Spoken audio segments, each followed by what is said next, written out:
This was a historic week for WWE, not only because of all the records that they shattered with this year's WrestleMania, but because after 70 years under the McMahon family, the company that Vince Jr. bought from his dad in 1982 for $1 million, is now being merged with UFC under a new company worth $21 billion. The announcement came on Monday that Endeavor, which is run by Ari Emanuel, would be merging WWE with UFC to form a new live entertainment company that does not yet have a name, but will be publicly traded under the initials TKO.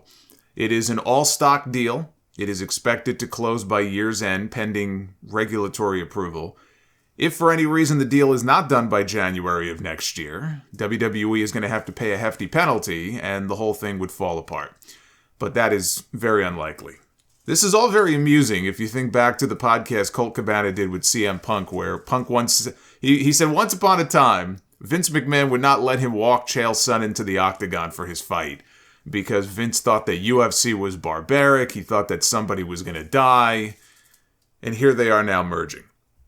I do like how Vince McMahon was so concerned that somebody could die on a UFC show when he literally had one of his own wrestlers die on his show. Or I should call him Vincenzo. That is my new name for him because I cannot look at him with that terrible lopsided mustache and think of anything else. All the talk a few weeks ago about how, reports are that Vince has a mustache and people were dying to see the photo. There were tons of photoshops. I can tell you that 95% of the photoshops I saw look better than the actual photos and images of Vince McMahon in this mustache. Between the mustache and the dye job on the hair and the eyebrows and whatever the hell he did to his cheeks, I would say he's going through a midlife crisis, even though he's 77 years old. That would mean he would live to be 154. I'm not sure that he won't. He'll end up outliving all of us. But he is firmly back in control. He never really lost control, but he was still the majority shareholder, but he sort of faded into the background for a while to let things die down after his phony retirement. But there he was, back on my television screen on CNBC, sitting next to Ari Emanuel, with the two of them being interviewed about their big blockbuster deal. Ari was practically drooling over Vince. He couldn't say enough good things about the man. He was tripping over himself. He said the entire deal was contingent on Vince McMahon being part of it. Not because Vincenzo said so, but because he said so. He said he would have body slammed Vince had he not agreed to stay on as part of the deal. And I thought Lance Storm actually said it best the other day. I think it's important through all of the smiles and the jokes that we saw on CNBC. I think it's important that we don't forget why this man faked his retirement for 5 months and went away in the first place. As if he just woke up one morning and decided, you know what, today's a good day to retire. Why did he walk away in the first place? He paid over $20 million in hush money to cover up accusations of sexual misconduct and made women sign non-disclosure agreements, not to mention the rape allegation against him from 1986 that he finally decided to pay off a few months ago. We're not just talking about one incident here. We're talking about several incidents that we know of that he took great pains to hide. But in Ari, he found a friend of over 20 years that he knew wanted him to stay on as part of this new company, and that's why this deal was done. Because if it was any other company, if it was Amazon, if it was Disney, if it was any other company, and they said that the deal would be contingent on him stepping away for good, they did not want his baggage, that deal never would have been made. And you will never convince me otherwise. He got exactly what he wanted. He gets to maintain power. It was never about doing what's best for the business, so much as it was about what is best for the business and for Vince McMahon. That was pretty clear when he ignored his own board of directors, recommending that he not return to the company for anything beyond the exploration of a sale because they felt it could be damaging to the company. He ignored that. Why did he ignore that? Because it was never just about a sale or a merger or whatever you want to call this. So what does this all mean? It means that WWE and UFC are going to continue to operate as separate entities under the same name, new parent company. So think of New Japan and Stardom both being owned by Bushiroad. They still operate independently of each other, although there is some crossover between the two, but they each largely do their own thing. The MMA folks get to run the MMA side of things, and the WWE folks get to run the WWE side of things. Endeavor will own 51% of this new company. WWE stockholders will have their current stock transferred into 49% ownership of the new company. The new board of directors will have 6 members named by Endeavor, 5 named by WWE. Ari Emanuel will be the chief executive officer. Vince McMahon will continue as the executive, well, I guess it'll be the new company now, so he'll be the executive chairman of this new company. Nick Khan is going to stay on as president of WWE. Once the deal is final, he gets a $10 million bonus. Paul Levesque will get a $5 million bonus. So if Paul Levesque is being kind of muscled off to the side a little bit, I think he can pad his tears with his $5 million. And according to the transaction agreement, Vince McMahon will lose his preferred stock voting power, so he would have no more voting power per share than any other shareholder. Right now, at this moment, he only owns about a third of the company, but his shares, they're like supercharged. They give him 80% of the voting power. That will no longer be the case. He will be stripped of that.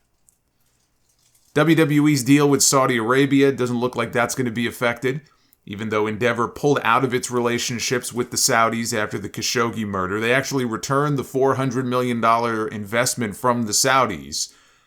They were one of the few companies at the time to stop doing business with them, but that relationship, it looks like, will continue. I think for the fans, it's going to be business as usual. Endeavor has largely been hands-off with the day-to-day of UFC. If you're a WWE fan and you like the product just the way it is, that would be a good thing. After what I saw on Monday night, I'm not so sure how good of a thing that really is. Friday at least was better. Monday was an abomination. So we'll have to wait and see how the creative changes in the months ahead, if it changes. If things look and feel different than they have the past few months, it won't be very difficult for us to tell.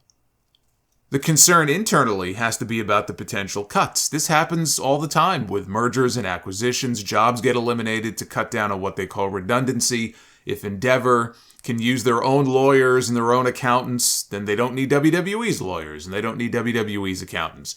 If there's other office staff that isn't needed, they're going to lose their jobs. Mark Shapiro, he's the president of Endeavor, he said as much in an interview with the news website Puck when he talked about staffing layoffs as a cost-saving opportunity. He thinks they could save as much as $100 million by combining WWE and UFC into one company. So anything from human resources to finance to legal to communications and marketing and production, it's all on the table as far as cuts. He used words like cost synergies and integration, which I'm sure if you're a WWE or a UFC employee right now, you're just thrilled to hear those terms being thrown around. But, it's standard in a business deal like this. Shapiro also said the deal came together just a few weeks. That's all it took. He claimed he didn't know it was going to even go through until last Saturday. That was night 1 of WrestleMania. He said Endeavor put in a bid to purchase a majority share of WWE only 3 weeks before that. And the Puck story says that Endeavor's first bid was reportedly made in mid-March at a meeting with Shapiro, Ari Emanuel, Nick Khan, and Vince McMahon. Shapiro and Emanuel then made a second and more emotional pitch the following week at WWE headquarters.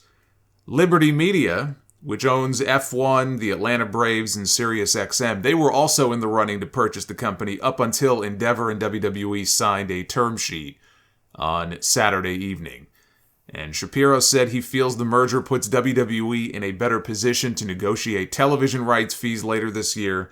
He said there's no question that when Nick goes in to renew his domestic deals, having us at the table with our relationships and our portfolio of assets will be helpful in the process. Does this mean that WWE is going to start charging a fee for its pay-per-views on top of your Peacock subscription? No, it does not. But that does not mean that it won't happen when they negotiate their next streaming deal. Right now, UFC charges $80 for their pay-per-views on top of the ESPN Plus subscription price people have to pay. The answer is that it doesn't affect things for WWE for the time being. When he was asked whether WWE and UFC could pursue a combined streaming deal, Nick Khan told Axios that it is a possibility. Now, the Peacock deal is not up until 2026. UFC's deal with ESPN is not up until 2025. Nothing is happening right now. But yes, I think WWE could adopt the UFC model in the future. Maybe not for $80 per pay-per-view. Maybe it's 50, maybe it's 60. But it's nothing that they're going to start doing unless, NBC Universal comes to them next month and wants them to start doing it. Then they'll have to look into doing it. So now we get to see how well Vince McMahon plays with others. As chummy as he and his pal Ari might be, the minute there's a crisis or a scandal of some sort, Vince no longer has the same power that he had before. He no longer has those supercharged voting shares, and now he also has somebody else above him that he has to answer to. That's something he's not used to. From the sounds of it, right now, it doesn't sound like that's going to be much of a problem because Ari Emanuel, this guy's BFFs with Vince, and so I'm sure Vince is going to have a lot of leeway, kind of like Dana White does. He's in no kind of immediate jeopardy, but again, all it takes is one big scandal or controversy, or if business starts to dip, because business right now is firing on all cylinders, but if that changes, it's going to be very interesting to see how all of the parties involved react to that. Now, on CNBC, when asked whether he would remain in creative going forward, Vince noticeably paused for a few seconds. That was the first thing I noticed, before answering the question and saying yes and no, and that he wouldn't be in the weeds on creative anymore, only at a higher level. This has already proven to be a lie.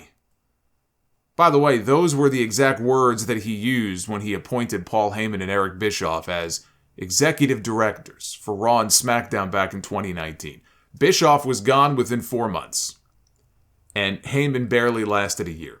Now, I didn't hear anything positive said about Eric Bischoff, so frankly, he probably didn't belong in that position in the first place. But Paul Heyman was getting, high marks from people. Heyman even said Vince McMahon, when he gave him the news that he was firing him from the position, and he was only going to be talent again going forward, he said, Vince, you did a great job. You did a great job, pal. Now you're fired. Didn't even last a year. When asked about last summer's hush money scandal, Vincenzo said, I've made mistakes, personally and professionally, throughout my 50-year career. I have owned up to every single one of them and then moved on. Yet another lie. I said it earlier in the week, I'll say it again, so the people all the way in the back can hear it. Everything he and this company has ever said about him not being involved was a lie. They lied to the fans, they lied to the talent and everybody else in that company. He lied when he tweeted about his retirement. He lied about only wanting to come back to explore the possibility of a sale, and he lied about not being in the weeds anymore when it comes to creative. You cannot believe a word they say, not without a healthy heaping dose of skepticism, because actions speak louder than words.